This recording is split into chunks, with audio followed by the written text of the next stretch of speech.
The dawn after our flight broke cold and gray, the river mist curling around us like breath from some unseen giant. Evelyn still leaned against my shoulder, her sleep shallow, broken by shivers she tried to suppress. I shifted my coat around her, though the gesture felt poor against the chill that hung in the air. For the first time since Ashford, there was silence. No boots, no shouts, no rattling of rails, only the steady murmur of the river carrying secrets eastward. When her eyes fluttered open, they met mine without surprise, as though she had been awake longer than she let on. Her hair, loosened by the night's flight, framed her face in wild strands. She brushed them back with a weary hand. You didn't sleep, she murmured. Couldn't, I admitted. The river keeps talking. She smiled faintly, though it was a sad smile. Robert used to say the same. He believed rivers held memory, that if you listened long enough, you'd hear the voices of those lost upon them. Her words sank deep, stirring the ache I carried for him. For all we had uncovered, the truth of his final moments still weighed heavier than any rifle crate.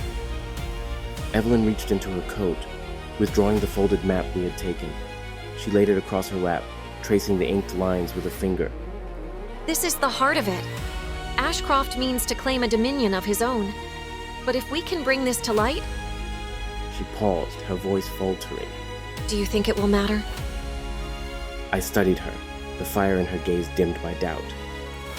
Yes, I said firmly, because it mattered enough for Robert to die for it, and because it matters to you, that is reason enough for me.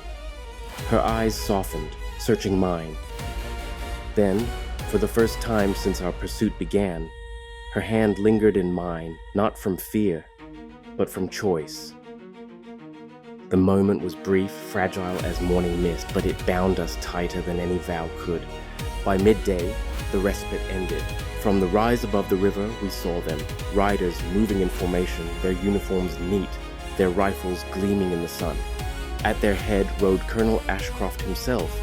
His face, lined with age but hardened by ambition, carried the expression of a man who already believed himself sovereign.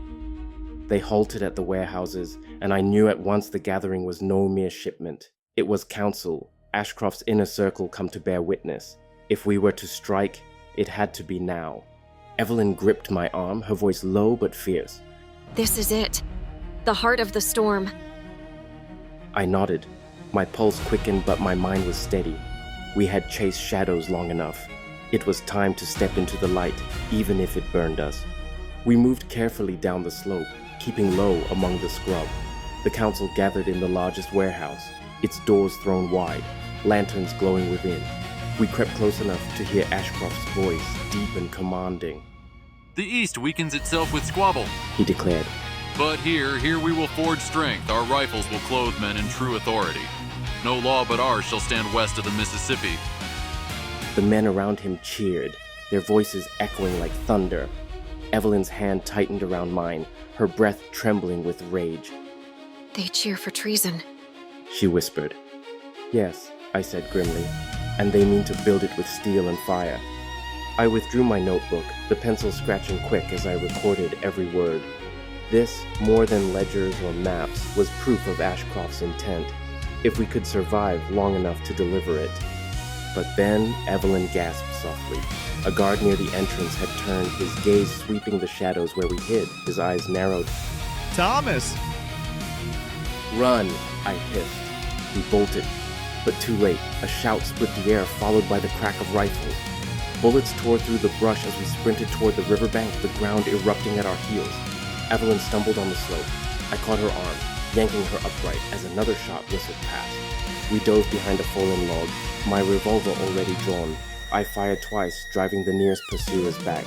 Evelyn crouched beside me, her chest heaving, her face streaked with sweat and dirt, but her eyes burned bright with defiance. They know, she said. They'll never let us leave. They'll have to try, I growled. Ashcroft himself emerged from the warehouse, his voice cutting through the gunfire. Bring them alive. Hartwell's blood must answer for its meddling. The name struck me like a blow. He knew her. He knew she was Robert's sister. Evelyn stiffened, fury blazing across her face. For a moment, I feared she would rise, expose herself to them in her rage. I caught her arm, pulling her close. "Not like this," I said urgently. "Not here. We cannot fall where Robert did."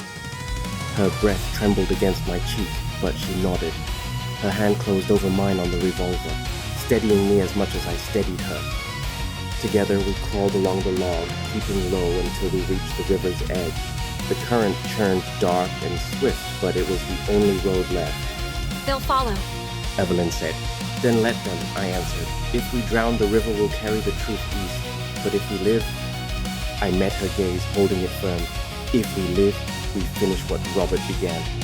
She gave the faintest smile, fierce even in terror. then we live. And with that, we plunged into the river, the roar of the current swallowing Ashcroft's shouts, the gunfire fading into the storm of water.